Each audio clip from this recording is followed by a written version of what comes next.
Olá a todos, sejam bem-vindos ao ABC do Mundo. Nós hoje temos como convidada especial a Daniela Nunes, investigadora do Instituto de Estudos Políticos da Universidade Católica, e ela trouxe-nos o tema R de Rússia, para nos falar bastante sobre a Rússia. E o Alberto e o Bernardo trouxeram-nos o M de Mark. Sejam bem-vindos ao ABC do Mundo.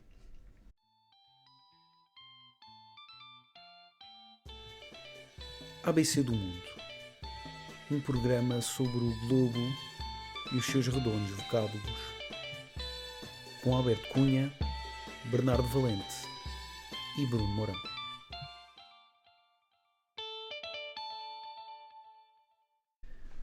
Olá a todos, sejam bem-vindos a mais um episódio. Nós hoje temos um convidado especial, a Daniela Nunes. Daniela, bem-vinda. Obrigada. Obrigado por te juntares a nós.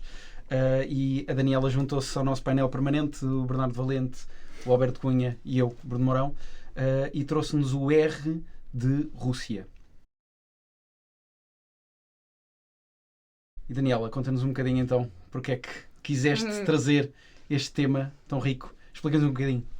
Olá, obrigada a todos pelo vosso convite e pela vossa consideração por mim. Queria felicitar-vos pela vossa iniciativa, em primeiro lugar.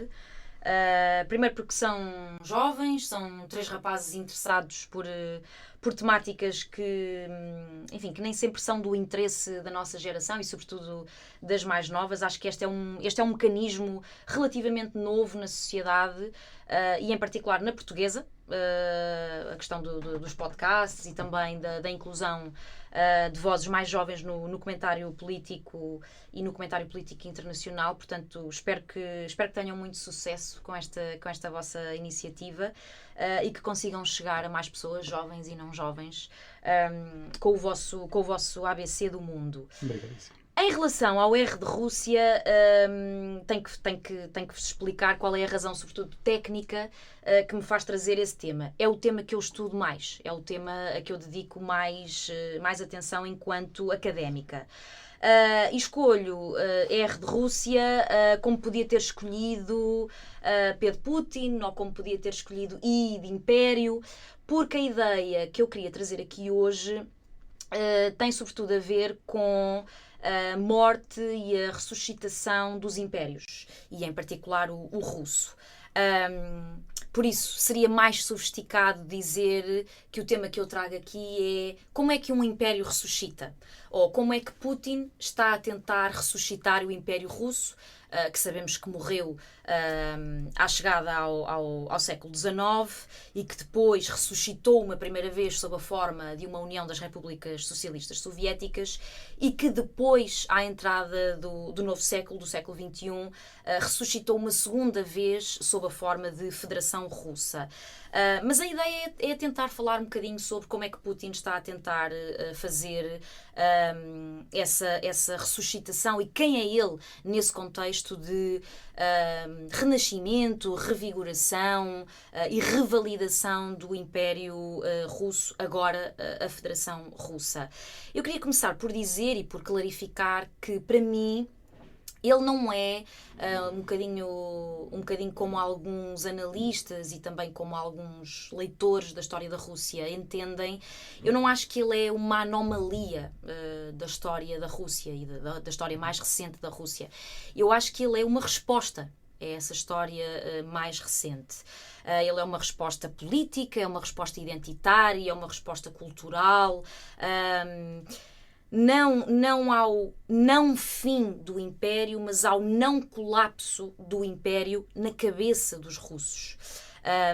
Porque, como sabemos, a União Soviética, que implodiu em 1991, enfim, ela deixou de existir sob a sua forma geopolítica, não é? Deixou de existir sob a forma de 15 pequenas repúblicas separadas no mapa por fronteiras que, enfim, por causa de uma russificação muito severa e muito austera, sobretudo durante o período stalinista, acabavam por não se conhecer muitas diferenças tradicionais e culturais em cada uma destas 15 repúblicas, mas é importante frisar que cada uma delas tinha uma identidade cultural própria e às vezes até, por exemplo, no caso dos Bálticos, bandeira própria, hino próprio, idioma próprio.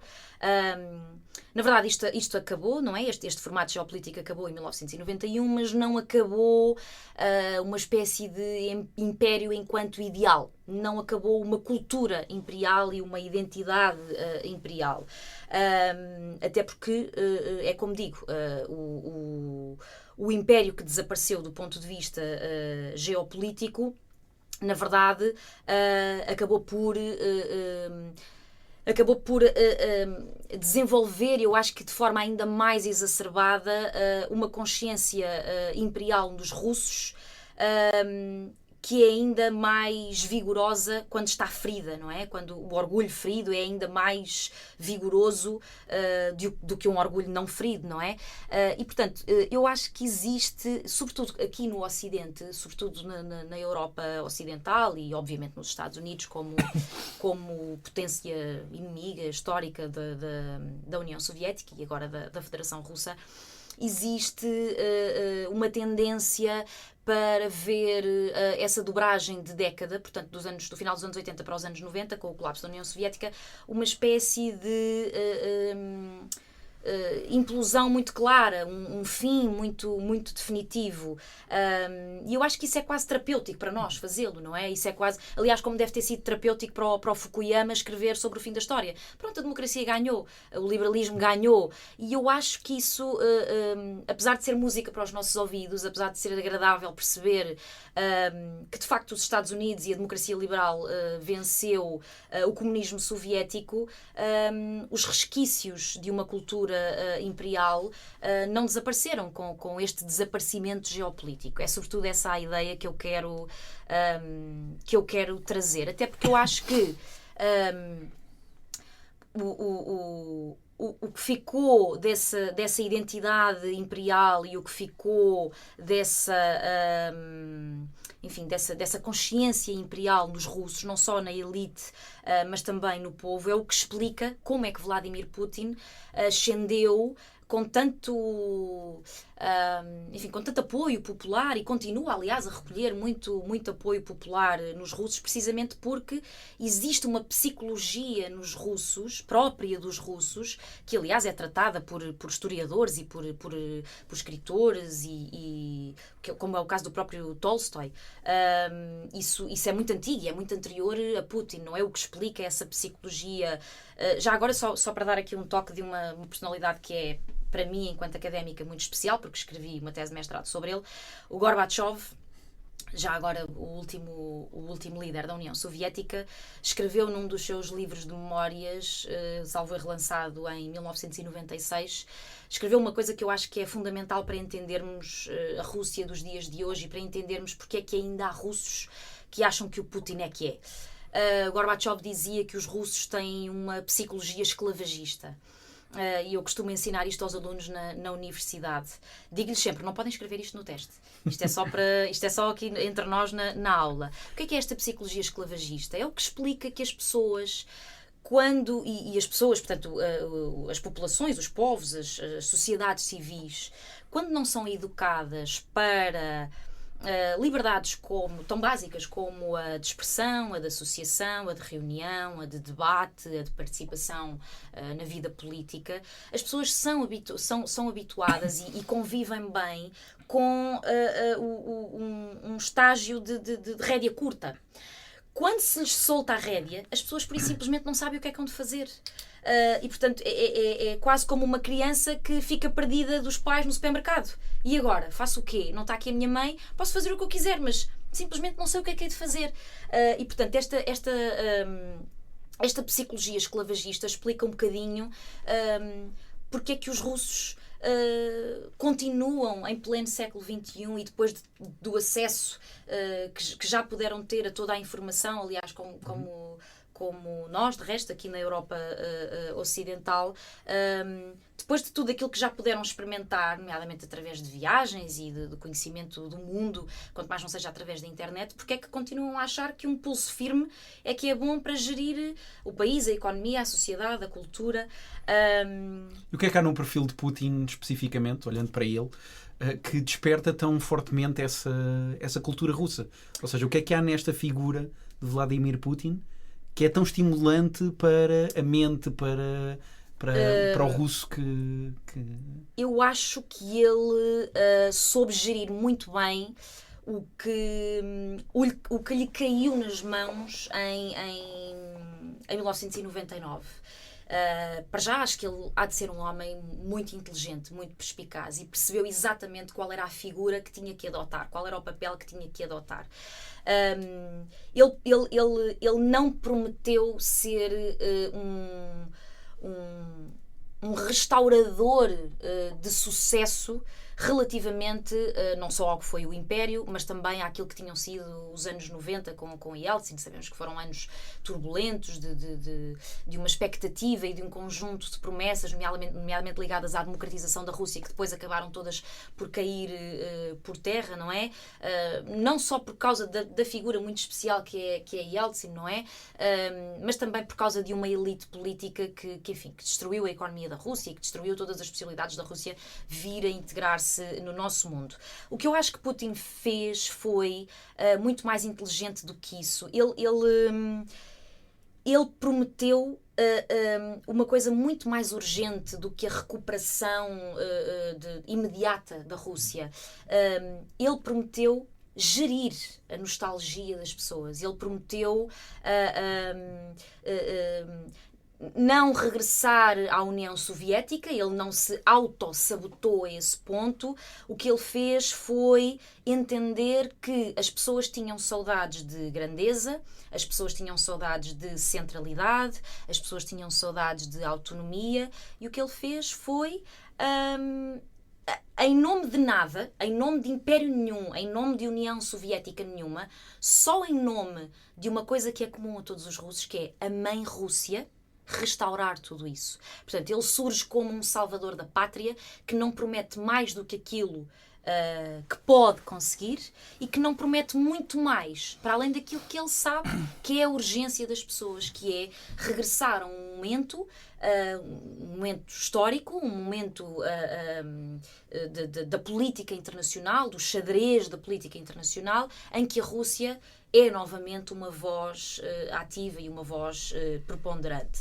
E isso, como é que isso se faz? Isso começa-se a fazer pela narrativa. Portanto, começa-se a desenhar uma narrativa que é desenhada, obviamente, muito em torno da figura de Putin, não é? Portanto, a autocracia ligada à Rússia dos dias de hoje e que debatemos tanto na televisão e nos jornais e que vemos, quer dizer, já não é...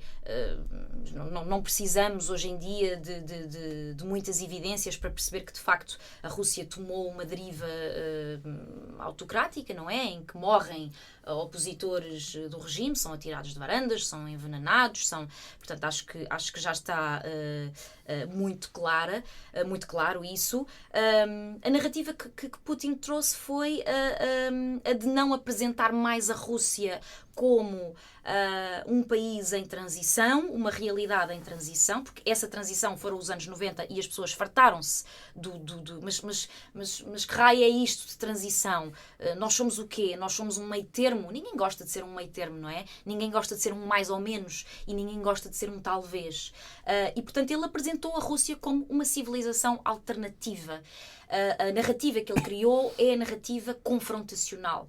Depois da suposta vitória norte-americana na Guerra Fria e da suposta derrota, necessariamente, da Rússia, o que ele veio trazer, e depois destes anos 90, mais ou menos em banho-maria, o que ele veio trazer à Rússia foi um novo estatuto, e um estatuto que não procura integração e que não procura validação por parte do Ocidente.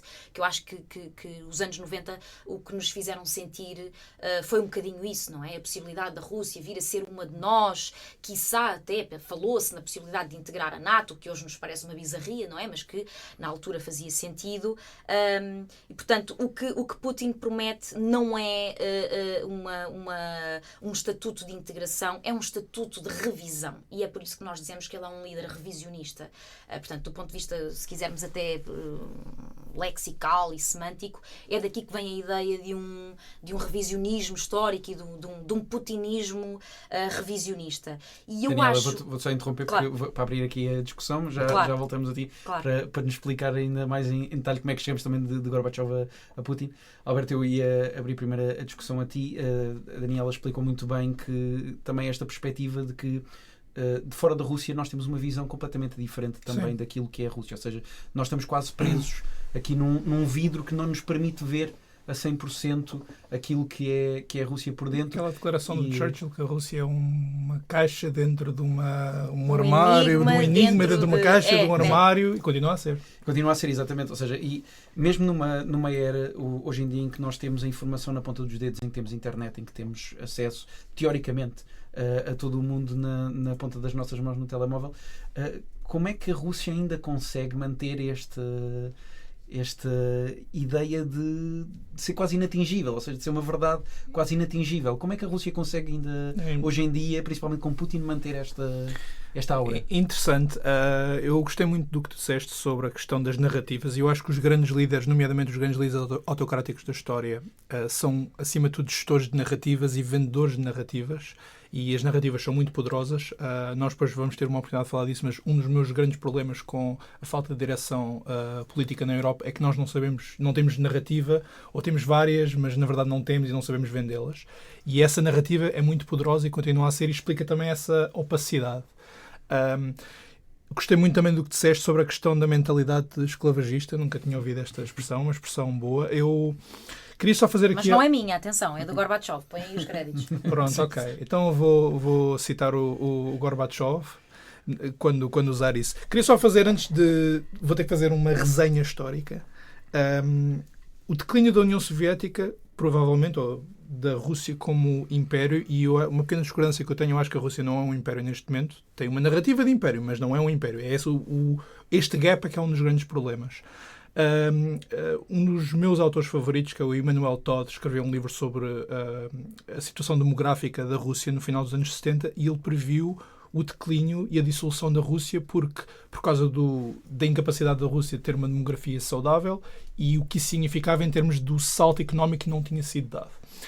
Obviamente, quando nós vemos a transição do Gorbachev, eu tive a oportunidade de conhecer várias pessoas da Rússia, até intimamente, quando vivi em Berlim. O Gorbachev é odiado por toda a gente que eu conheci na Rússia. Estamos a falar de pessoas que odeiam o Putin mais do que nós todos juntos, porque são os que têm que lidar com eles. Ninguém gosta do Gorbachev. É interessante ver como o Gorbachev é quase a personificação, na minha opinião, de o caminho para o inferno está pejado de boas intenções. Ele tinha boas intenções, ele era um social-democrata, e aliás transformou-se num social-democrata, mas tanto a Glasnost como a Perestroika falharam nos seus objetivos. O Estado não se reformou. A reforma controlada a partir de cima, a partir do momento em que começou a reformar, passou a ser uma reforma descontrolada a partir de baixo e dos vários baixos, e aí os instintos nacionalistas surgiram. A transição foi extraordinariamente mal gerida. Outro ponto que a Daniela referiu e bem, mas só falando com o russo é preciso perceber, os anos 90 não foram apenas meio termo, foram traumáticos para os russos.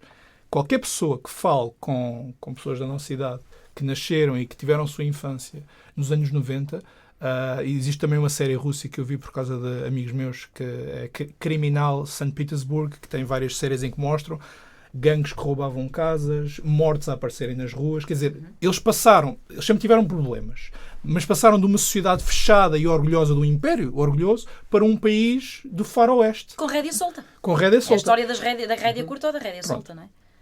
Um outro ponto histórico, antes de chegarmos ao Putin, portanto, é impossível perceber o que é que significa o Putin sem perceber isso. Outra coisa que aconteceu foi eu penso que houve, mais uma vez, e não é de surpreender, a Daniela fez um ótimo ponto sobre esta questão da Rússia estar ali, pertencer a um nós e não pertencer. Eu depois vou responder à tua pergunta, mas é preciso saber isto. Há 2 momentos traumáticos, penso eu, para a Rússia nos anos 90. Um, que não é falado o suficiente, e eu acho que provavelmente agora vou ser um bocado polémico, mas eu gosto, que é a questão do Kosovo. Os russos não percebem o Kosovo como o Ocidente. A intervenção no Kosovo em 99, o Yeltsin, o Ministério dos Negócios Estrangeiros, os russos disseram durante anos e anos e anos que não iriam aceitar uma intervenção da NATO, portanto, no Kosovo, contra a Sérvia, que era um dos poucos regimes que era perante a Rússia. Vamos ser sinceros aqui, o direito internacional tem sempre uma dificuldade, porque temos a questão, nós já falamos aqui, tem a questão dos direitos humanos, mas também tem a questão da soberania dos Estados. Aquilo que aconteceu em 99 foi, objetivamente, do ponto de vista dos russos, uma violação da soberania da NATO.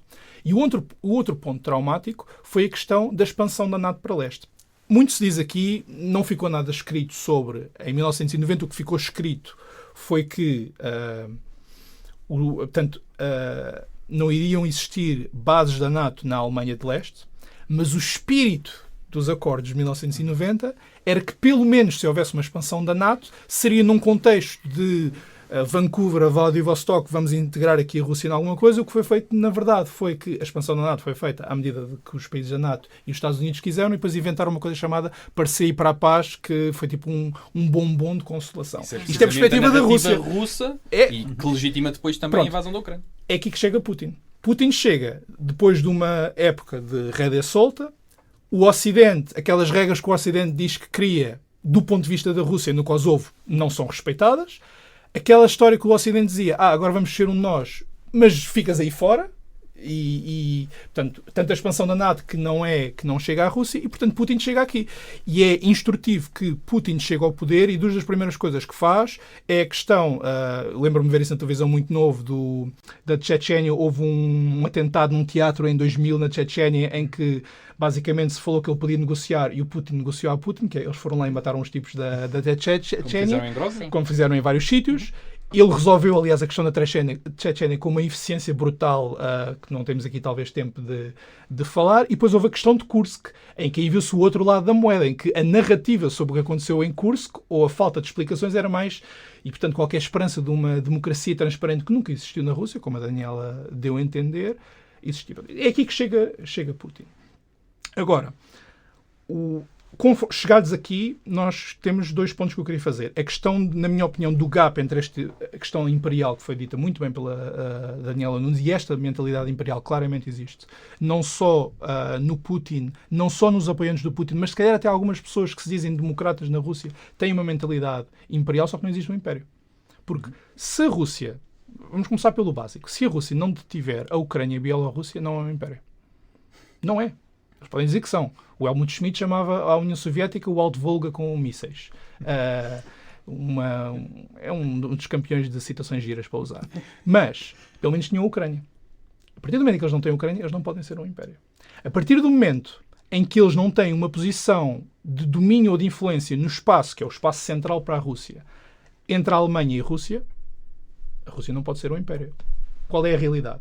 A realidade que nós chegamos hoje é que, aconteça o que acontecer na Ucrânia, provavelmente vão ficar com parte do Donbass de jure, mas não de facto, mas não de jure, desculpa, em Crimeia, mas congela-se o conflito, é o mais provável, mas eles já perderam a Ucrânia, e também já perderam a Alemanha, e também já perderam aquilo que está entre eles e a Alemanha, porque claramente todos estes países, do ponto de vista político, económico, financeiro, militar, fazem parte da esfera que não é da Rússia, e por bons motivos não estão particularmente predispostos a fazer qualquer tipo de acordo com a Rússia. A Rússia já perdeu.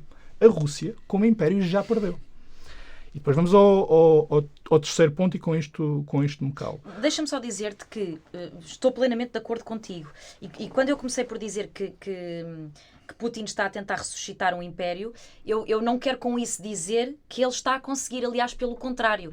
Eu acho que ele e a Rússia e ele, porque entretanto o Estado é ele e ele é o Estado, não é? Sim. Meio Luís XIV. Eu acho que ele se comporta como um imperador e a própria Rússia se comporta como um império porque não se sabe comportar de outra forma. Como um país normal, nomeadamente sim, no que a sociedade civil diz respeito, não é? E àquilo que está a acontecer, por exemplo, do ponto de vista do engolimento de territórios que não pertencem ao império, não é? Isto é uma lógica absolutamente dantesca, que faz lembrar... Ressuscita a ideia de império, não necessariamente o império. Porquê? Porque os anos que sucederam às épocas imperiais, os anos que sucederam a União Soviética, não é? Que bem sabemos que não é o Império Russo, mas é o seu sucessor, aliás. Nesse intervalo em que a Rússia podia ter feito alguma coisa de jeito, nomeadamente com Yeltsin, não criou uma alternativa pós-imperial credível. Então o que é que faz agora? Mete os pés pelas mãos para conseguir dar a imagem de um império que só revela fragilidades, não é? O que é que a guerra na Ucrânia revela? Fragilidades. O que é que esta tal a narrativa e o conceito estratégico russo, esta lógica da confrontação revela? Insegurança, fragilidade, portanto... Além da dependência total da China. Se fossem realmente uma potência, não tinham que se afirmar do ponto de vista bélico. Claro, nós até quase que podemos transportar isto para as relações humanas, não é? Nós, quando estamos seguros de nós mesmos, não temos nada a provar a ninguém, não é? E, portanto, a construção de uma narrativa de confrontação com a NATO e a NATO vai nos fazer mal e a NATO vai entrar por aqui adentro, é uma narrativa que revela que, na verdade, aquilo que ele está a tentar ressuscitar... que é revisionista do Pacto de Varsóvia. Exato. Nós temos falado aqui bastante nos últimos episódios exatamente desta questão de o animal ferido, ou seja, a ideia de que quando estás particularmente ameaçado, é nessa altura que se é mais perigoso. Claro. E a Rússia parece estar num momento desses, não é? Ou seja, exatamente no momento em que se sente mais ameaçada, então a resposta é natural. Se temos também esta mentalidade esclavagista, como tu dizes também, Daniela. Ainda não respondi, sim. Só para responder a tua pergunta, não há problema, só para responder a esta questão da Rússia continuar escondida. Tendo a Rússia falhado em ser uma economia que produz riqueza para a maior parte, ainda antes desta invasão de 2022, já havia montes de... montes, é um termo científico, imensos russos qualificados da nossa idade que vão para o Qatar e que vão para os Emirados Árabes Unidos e que vêm para a Europa e que não ficam na Rússia. A Rússia continua a ser uma economia extraordinariamente dependente do preço de duas commodities. Isto não é uma economia competitiva. Para explicar, respondendo a tua pergunta e depois acaba. Porquê é que a Rússia continua a ser tão escondida? Tem esta questão da mentalidade, tem esta questão da insegurança, que acho que é bastante clara. É a narrativa. O que é que eles têm para oferecer?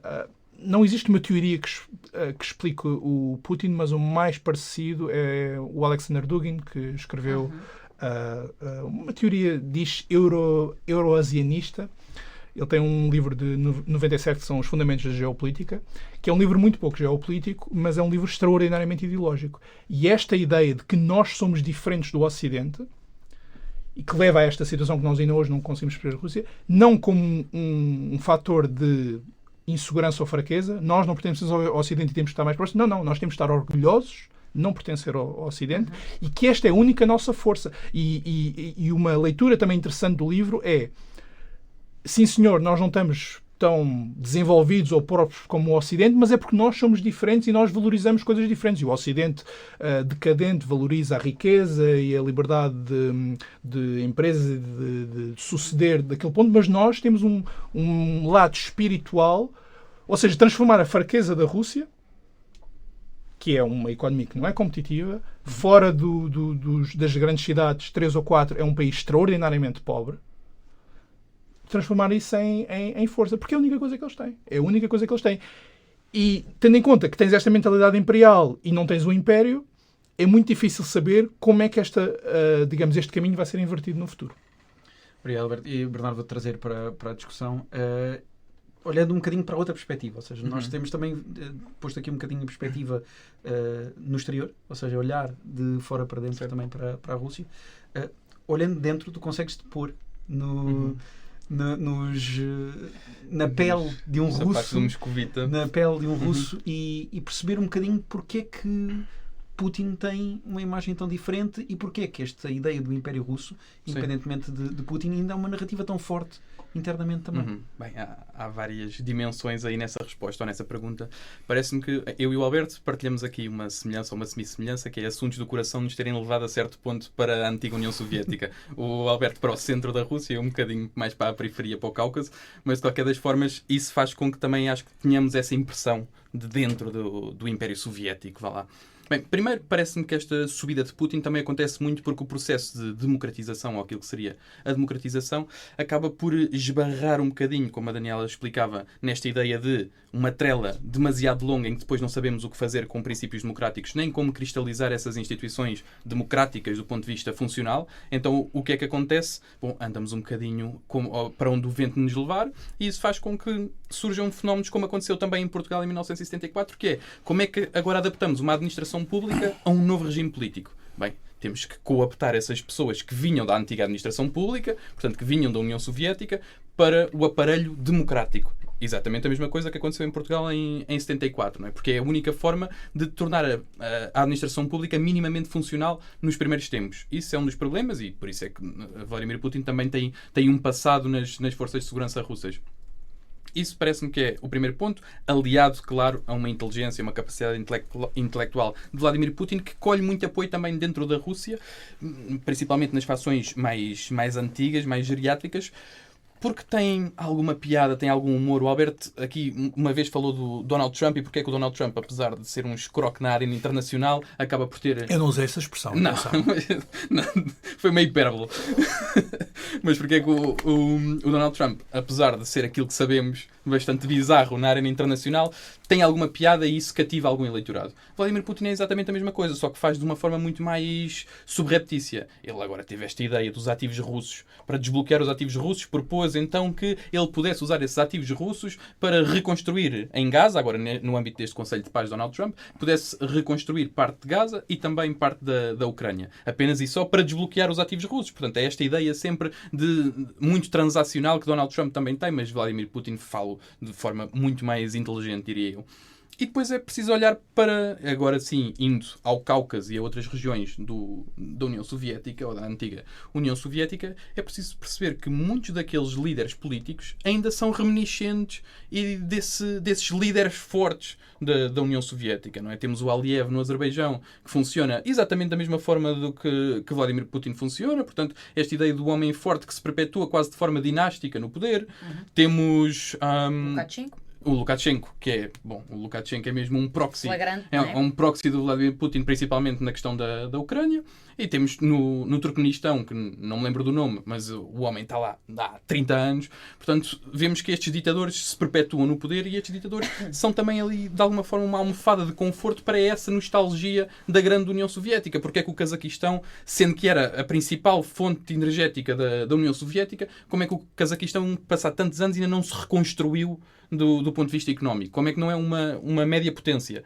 Bom, não é porque continua a ter esta égide, esta cúpula de poder, de líderes, que às vezes não é só o ditador, mas também as pessoas que o rodeiam, como vemos com Lavrov e toda aquela esfera próxima de Putin, que não permite que haja esse desenvolvimento, não só económico, mas também democrático.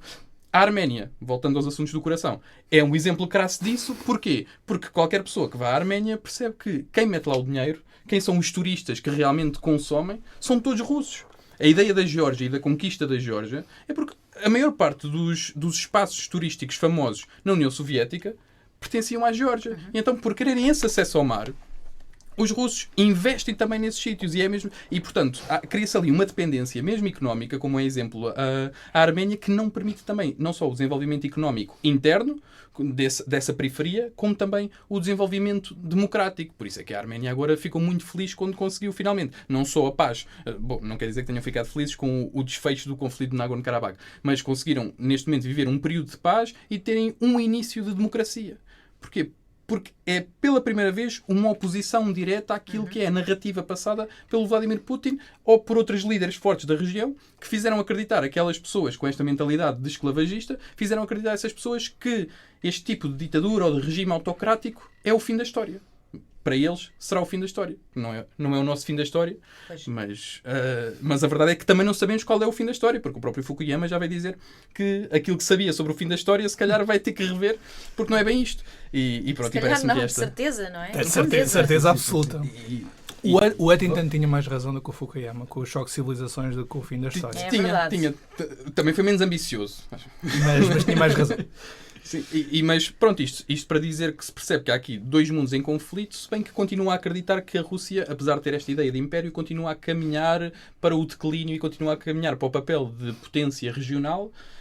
Agora, a Europa tem que saber adaptar também a esta, como foi, por exemplo, o ataque agora à Ucrânia, que é esta vaga de tentativas esporádicas de expansionismo russo, chamemos-lhe assim. E o Solzhenitsyn, quando sai do Gulag, depois escreve um calhamaço chamado Alerta ao Ocidente, acho que só está disponível em espanhol, mas em que ele explica que se a Europa não conseguir domar as suas forças internas para não se converterem ao comunismo, para não se converterem àquilo que é a ideologia na altura da União Soviética, a União Europeia, ou na altura a Europa como continente, deixa de existir porque pega nesta narrativa agora de Donald Trump, que é os valores internos democráticos da social-democracia europeia vão ficar podres com esta ideia do... O Donald Trump pega no bolquismo, na altura Solzhenitsyn pegava nesta ideia do comunismo ser transportado para a Europa. E a Europa foi-se formando sempre em antítese com o Império Russo.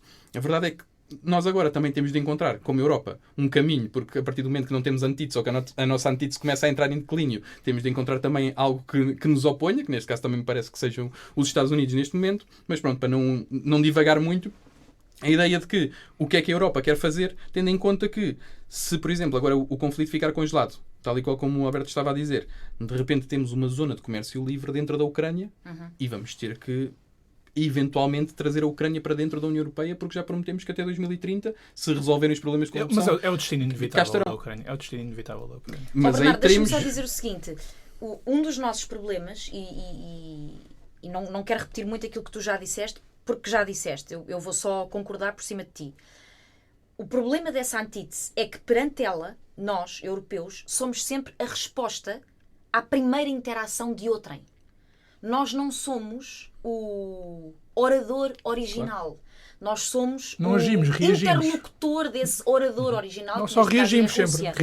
Nós reagimos, percebes? E isso, mais uma vez, isto pode ser transportado para a dinâmica das pessoas, das relações sociais.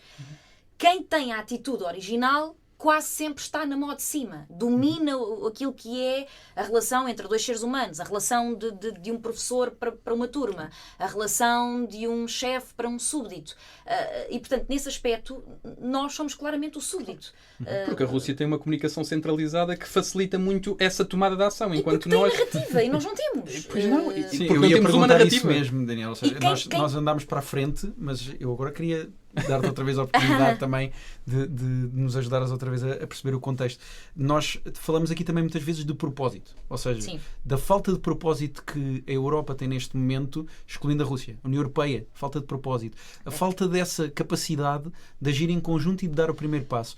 Como é que nós chegamos a este contexto também na Rússia, em que a Rússia consegue ter essa iniciativa? Como é que nós chegamos de um império em completa fragmentação, queda da União Soviética, às condições propícias para... Isso é facílimo. A União Soviética, a Rússia e a União Soviética, enfim, aquilo é mais ou menos tudo a mesma coisa. Para aquilo que eu vou dizer, chamar de império, União Soviética ou Rússia é igual. Eles têm uma coisa que nós não temos e que dá imenso jeito para a construção de uma narrativa, mas que não dá jeito nenhum para a vida, que é um ditador. Dá imenso jeito organizar as coisas numa ditadura. Quer dizer, o ditador diz é assim e é assim. Pronto, isso fica, funciona e também está para a relação, como dizias. Exatamente. Portanto, a primeira coisa que tu disseste que eu discordo. ok. Aqui há uns anos houve uma figura política muito conhecida em Portugal que disse que se calhar parar 6 meses a democracia em Portugal, fazer algumas coisas de forma ditatorial e depois voltar. Só para ver. Alguém que disse que era preciso 3 Salazares. Eu não acho que são preciso 3 Salazares. Foi o que fizeram no Benfica. Tem que era demasiada descentralização, não é? O que eu acho é que eles, portanto, os russos, e atenção, aqui estou a usar, estamos a fazer a coisa com alguma ironia, até com algum sarcasmo, não é? Portanto, isto é tudo, obviamente, com muitas aspas. Os russos gozam de uma prerrogativa no que diz respeito à definição de narrativas muito fortes e muito robustas e muito sólidas, que é a existência de um ditador, de um autocrata. Nós não temos isso, e ainda bem, não é? E para responder à tua pergunta, às vezes, de facto, às vezes não, é sempre difícil falar a uma só voz. Nós somos 27, não é? Já fomos 28. Neste momento nós somos 27 e quer dizer, e como é que é aquele ditado do em casa que não há pão... Todos ganham, ninguém tem razão. Pronto, ninguém tem razão na Europa, não é? Cada um tem os seus interesses, cada um tem as Mas suas nós temos mais particularidades. temos mais pão do que a Rússia. Nós temos mais pão do que a Rússia, mas estamos sempre tão preocupados Eles também em... acreditam que Espera sim. aí, eles têm 3 carcaças, mas nós temos 3,5. Cuidado com essa meia, esconde. Percebem? E o que acontece é que, às vezes, altamente focados nas nossas questões internas, nas nossas políticas domésticas, até nas nossas corridas eleitorais nacionais e, sobretudo, nos últimos anos, na última década, tem havido, obviamente, uma deriva cada vez mais autoritária, não à la Trump, mas enfim, até casos paradigmáticos, como é o caso de Giorgia Meloni. Quer dizer, ela também prometeu tudo, entregou foi nada, né? E ainda bem. Ela é boa com a narrativa, como tu estavas a dizer. Ela Ela é boa com a narrativa. Ela é boa com a exatamente. narrativa. Ela foi uma agradável surpresa, deixem-me que vos diga. Do ponto de vista também da guerra na Ucrânia, ela vendeu-se muito bem para chegar ao poder e depois lá sentadinha moderou-se. Melonizou-se é um termo que nós usamos aqui, que é é. melonizou-se. Não sabia. Mas isto para responder à pergunta da Europa e da falta de narrativa, e de facto é muito difícil agir em uníssono, falar em uníssono, não é? Nós somos muito preocupados com muitas questões que não são exclusivamente a política externa. Vejam bem o tempo que nós demoramos a dizer sim, realmente é preciso. Em relação à questão dos 5% do PIB, que antigamente não eram 5%, eram só 3%. Portanto, há países e há sociedades civis para quem isto é muito mais fácil de entender, é muito mais fácil de engolir e até engolir com agrado. Países como, por exemplo, a Polónia. A Polónia esteve sempre entalada entre impérios. São uns desgraçados que sabem exatamente o que é estar na boca do lobo, não é? Quer dizer, na boca de um lobo e do outro lobo, porque estão ali num enclave, coitados, geograficamente falando, é muito ingrato ser polaco, não é? Porque de facto, são uma sociedade que sabe exatamente o preço do não investimento em segurança nos dias de hoje, sobretudo também, o caso da Polónia é muito evidente e é muito flagrante, mas também o caso dos Bálticos, que aliás têm protagonizado a maior parte dos exercícios, a par também da Finlândia, pelas razões que são óbvias, têm protagonizado a maior parte dos exercícios de reforço de fronteiras e de treino de militares, não é? E de um cada vez maior e melhor apetrechamento do ponto de vista dos materiais, das técnicas, não é? Portanto, obviamente, nós não temos todos a mesma experiência histórica. Nós aqui em Portugal, nós estamos aqui à beira-mar plantados, portanto, parece que tudo isto é uma realidade altamente longínqua, mas eu recordo que Medvedev, não assim há muito tempo, disse que faria todo o sentido, não vê porque não chegar até Portugal, ou incluir os portugueses na cultura da Rússia, uma coisa assim do género. Não me lembro exatamente com exatidão o que é que foi a frase, mas foi qualquer coisa para dizer que acha que os portugueses aceitariam muito contentes integrar alguma forma de cultura russa ou de império russo. Portanto, isto obviamente o aim, portanto, o objetivo. Sim, o objetivo. O objetivo, O alvo. o scope do presidente Putin não é a Ucrânia, não é a antiga União Soviética. Eu digo isto várias vezes, eu não acho que ele está a tentar recuperar a antiga União Soviética. Ele não se compara com Lenin, nem com Stalin, nem com Khrushchev, nem com o próprio Gorbachev, pelos motivos óbvios, não é? Ele compara-se com Pedro Grande. Portanto... E provavelmente não se compara com Ivan o Terrível, porque se calhar não gosta do cognome. Prefere Grande a Terrível.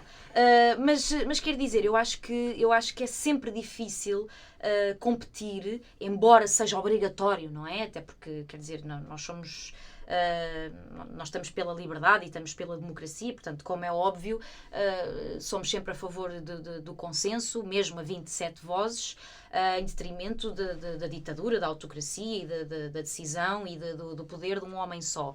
Mas, de facto, é difícil competir com o poder de um homem só, não é? E olha, e já agora, eu sei que vamos falar sobre isto dentro de alguns instantes, e acho que é importante dizer, algumas figuras, como é o caso de Mark Rutte, que dizem algumas coisas que nos podem chocar, em particular aos mais sensíveis, que sou eu e o Alberto, porque somos balança.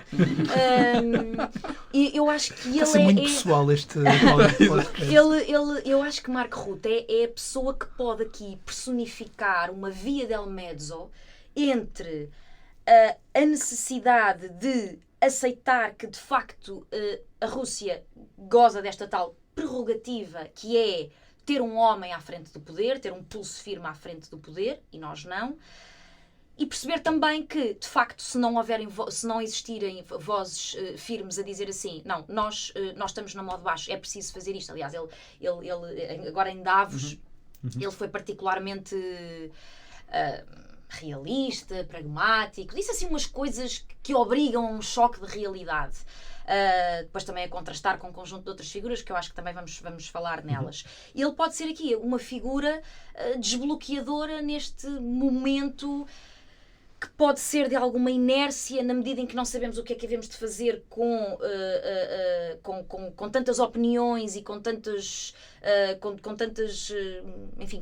vozes e com tantos homens e mulheres, tantos líderes sentados à mesa, a ter que lutar com uma pessoa que fala em nome da sua economia, dos seus militares, da sua população, da sua cultura, da sua ortodoxia própria, que é Vladimir Putin, e que é a Rússia, e que é a mãe Rússia, e que é todo aquele neo-império que Putin está a tentar construir.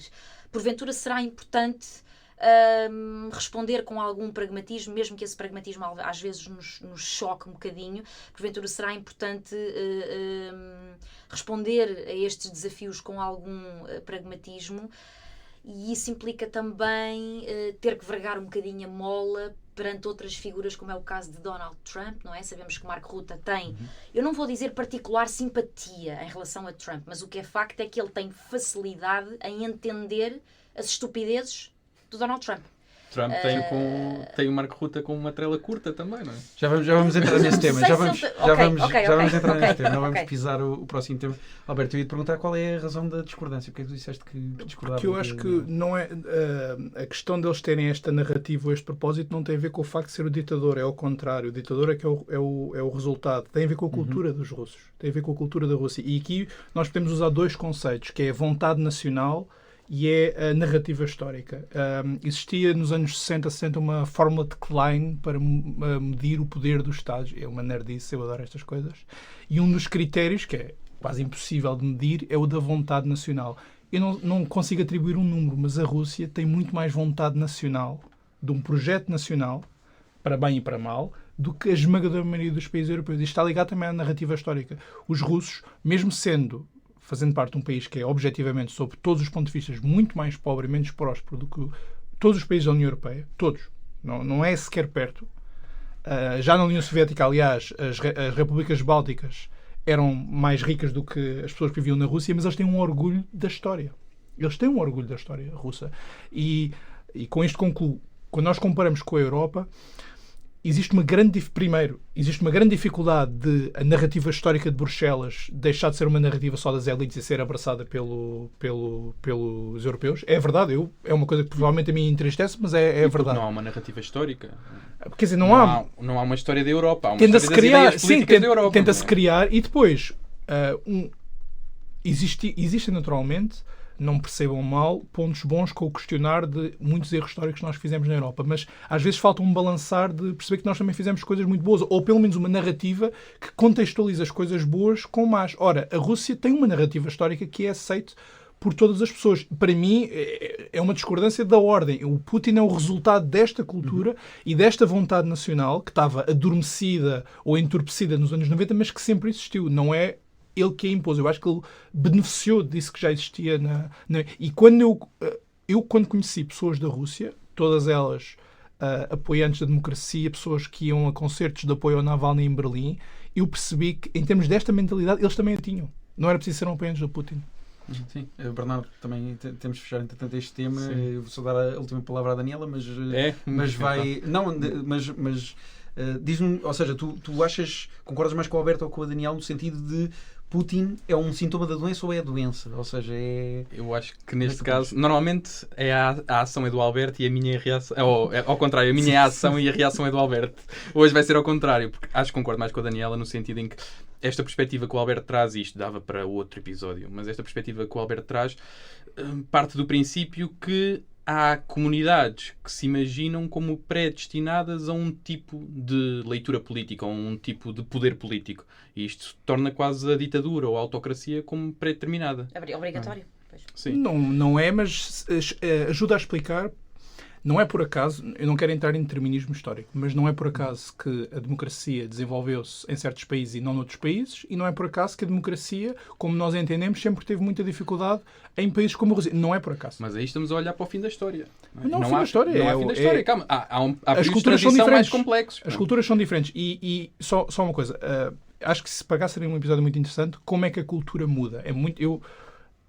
Os exemplos históricos dizem-nos que a cultura é muito difícil de mudar.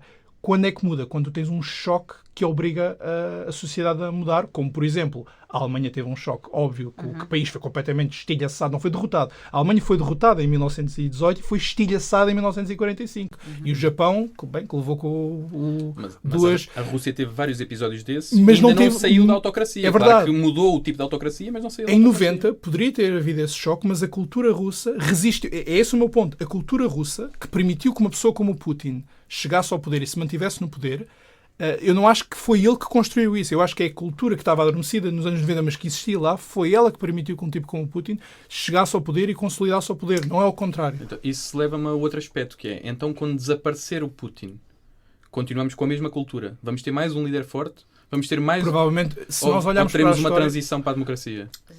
há vários cenários, mas Isto dava para outro episódio, a Daniela percebe mais disto do que eu, mas o cenário que me parece mais provável, infelizmente, é que haja um conflito entre as várias fações que apoiam as elites.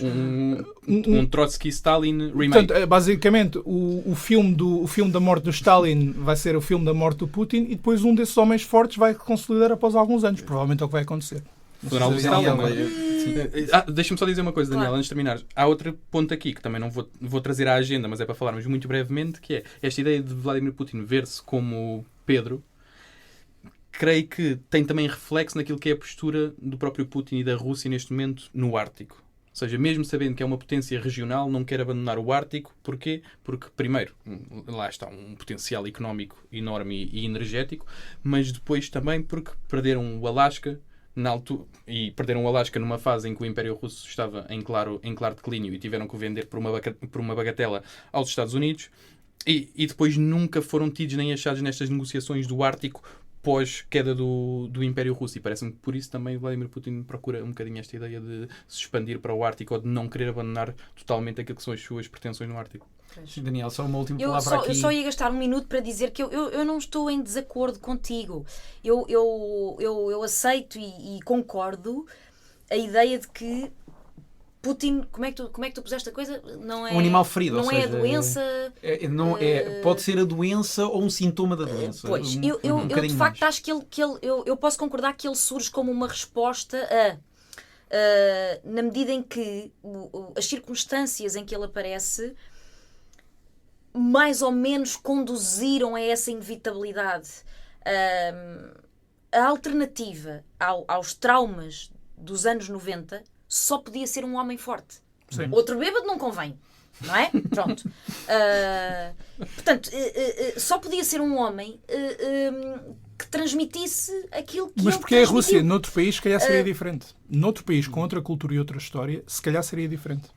A oportunidade que a Rússia teve, pelo menos nos últimos séculos, que foi com a implosão da União Soviética, a oportunidade de democratização a oportunidade de uma eventual integração, até podia não ser nas instituições europeias, mas quiçá na cultura europeia, não é? Portanto, nós podíamos relacionar-nos hoje com os russos como nos relacionamos com espanhóis, ou com franceses, ou com húngaros, por exemplo. Bem, com os húngaros, mais ou menos.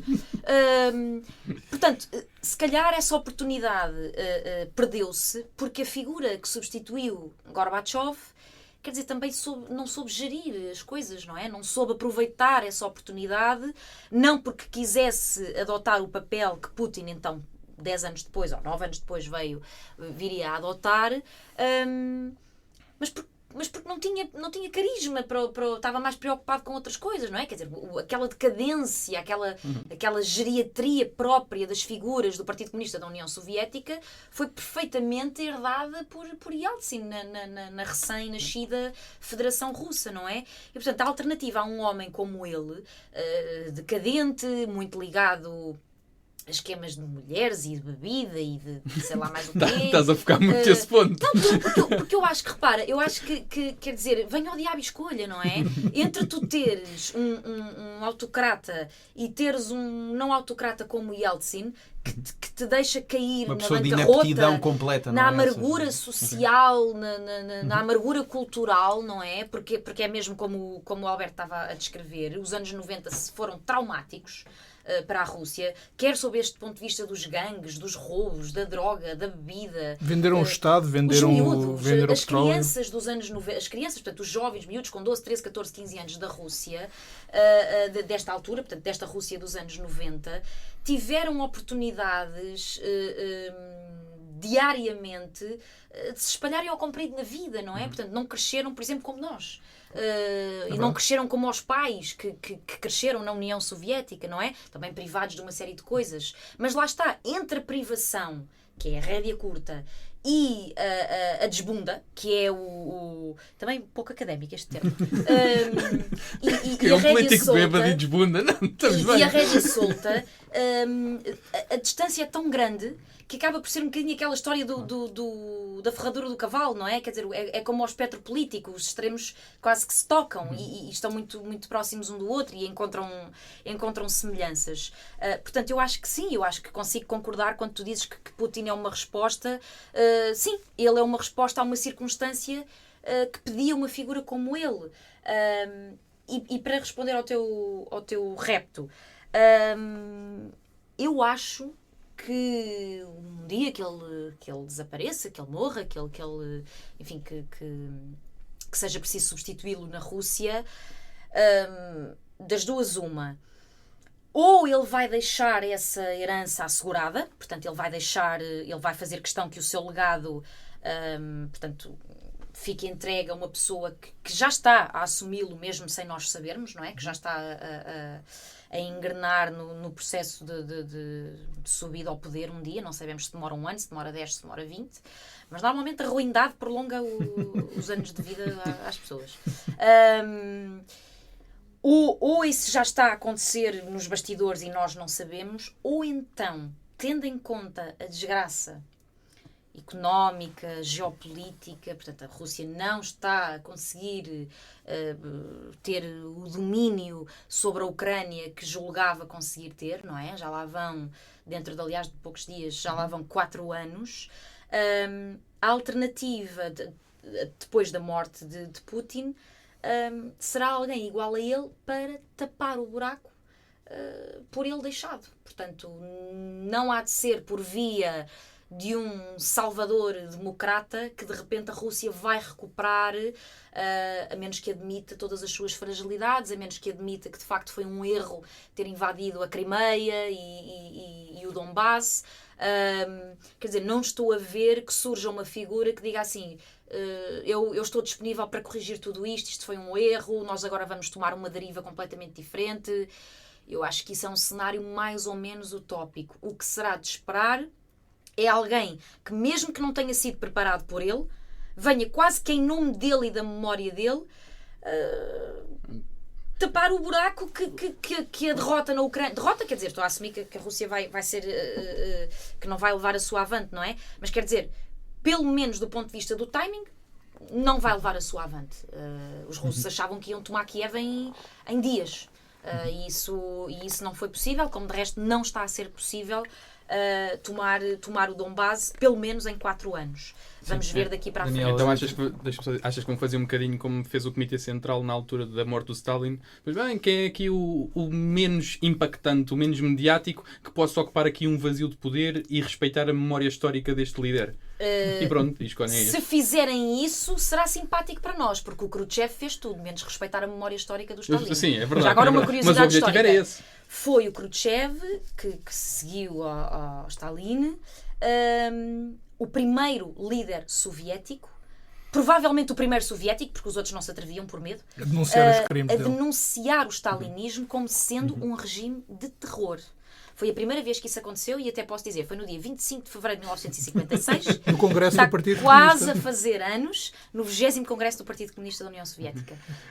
Porque corre mal essa experiência Khrushchev para aquilo que era a memória stalinista, porque ele era o 10º na lista de prioridades. Exatamente. E já agora, isto está muito bem retratado num livro, que é assim, tipo da grossura deste globo, escrito por um senhor chamado William Taubman. Eu não tenho a certeza se ele é... Eu acho que ele é europeu, mas não sei se alemão ou... Eu acho que ele é alemão, não tenho a certeza. Que é o biógrafo do Gorbachev. E por isso é que eu, consumi algumas destas curiosidades, para já porque gosto muito de estudar a história da União Soviética, mas também porque, não vou por aí, porque senão era outro podcast, era outro episódio, mas também porque o 20º Congresso do Partido Comunista da União Soviética foi muito importante para uma geração de jovens adultos em ascensão na carreira política, de que fazia parte Gorbachev. Foi a partir daí, desse congresso, desse dia 25 de fevereiro de 56, que um conjunto de rapazes pensaram pela primeira vez, então, mas o Stalin, então, mas não era espetacular? Regime de terror? E pronto, e depois desencadeou-se uma geração que viria a ser a geração do Gorbachev homem, crescido, não é? Portanto, ele chegou ao poder com 54 anos, portanto, ainda alguns 30 anos depois disto, que se confrontou com a necessidade de corrigir esses erros do passado, até porque depois Brezhnev, Andropovich, Chernenko foram repetições do que já sabemos, não é? Que fizeram a folha, aliás, a Khrushchev. Exato. Nas costas. Exato. Obrigado, Daniel. Eu gostava mesmo de estar aqui mais 2 ou 3 horas a falar, infelizmente não temos mesmo mais tempo para este tema. Obrigado pelo teu contributo especificamente neste tema, e juntem-se a nós que nós vamos fazer a nossa próxima discussão sobre os marques, e por isso escolhemos o M de Mark. Obrigado por terem assistido ao nosso primeiro episódio com a Daniela Nunes. Nós estaremos de volta muito em breve com a continuação da nossa discussão com a Daniela sobre os marques. Até lá.